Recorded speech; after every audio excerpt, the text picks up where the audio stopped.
What's up everybody, Necrophage here, your Platinum Standard, and I've got some bad news for those of you hoping to be the first team to beat the Vault of Glass raid in Destiny. You won't be finishing first, you won't even be finishing second, because two teams from the clan PRIMEGUARD were successful in beating the Vault of Glass raid on the very first day. Now this news is a tad bit late, probably about a day and a half late, but I didn't have a chance to upload yesterday, my bad guys, but it's still good news because we know this raid is beatable now. And I'm going to go over some stats from the first team, but before I do, big ups to PRIMEGUARD because they called their shot, they said they were going to get there first, and not only did they get there first, they got there first twice. Two teams did it. And I was able to catch a small bit of the live stream from the second team, and it was rough. These guys were stressed out, but they made it through, so good job guys, especially you Dado. You said you were going to be in there, and you were. But anyways, let's get into these stats. First one being, of course, how long this thing took. And I'm assuming these guys jumped into it the second the Vault of Glass became available, and the finishing time for the first team was 14 hours after the raid became available. And that's a hell of a long time for something like this. However, I do attribute that time to a lot of trial and error. I mean, the first few teams were just jumping in there blind, they had no idea what to expect, so there wasn't really much to do other than die and learn from the failure. And speaking of deaths, according to their Twitter, the first team had a staggering 1,605 deaths. Yeah, a shit ton.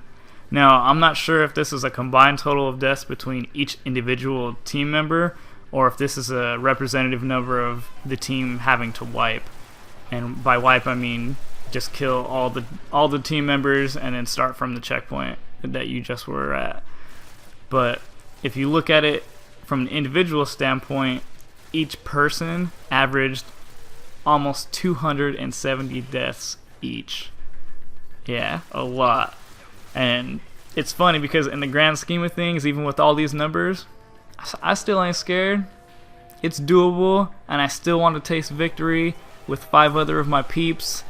Now, if 5 other people do decide to take this on with me, I don't know if you'll feel the same, especially after this video, because it sounds daunting and annoying as shit, but bear with me, we can do it.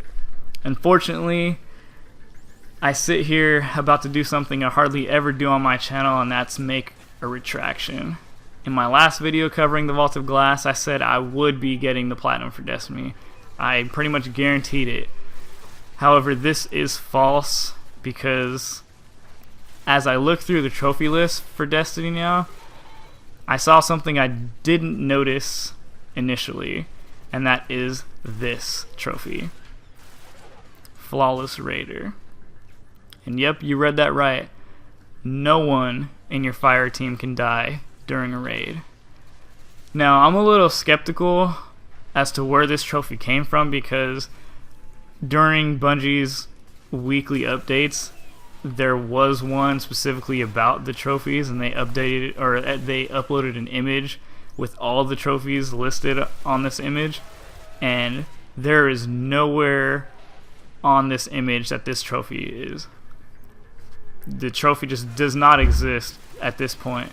So I don't know if they added this in later after they finally launched the vault, or finally launched the game itself, but this trophy is in there now, and this trophy is bullshit. There is no way, after all the stats that I just ran through, taking 14 hours and the first team having 1,600 plus deaths, that you expect no one on a raid team to die for that amount of time. I don't know what to say. I'm a little angry at that. I mean, the only way I can see us attaining this trophy is if they completely nerf the Vault of Glass once they introduce new raids, but to me that's just not fun. It just defeats the whole purpose. Why even do that? But the fact that this trophy wasn't here initially when they first showed all their trophies seems kind of sketch to me. But anyways, oh well, you can't earn every platinum, I guess. But anyways, thanks for watching. I hope you guys enjoyed the coverage, and I will be playing a lot more Destiny, so I will see you on the PlayStation Network.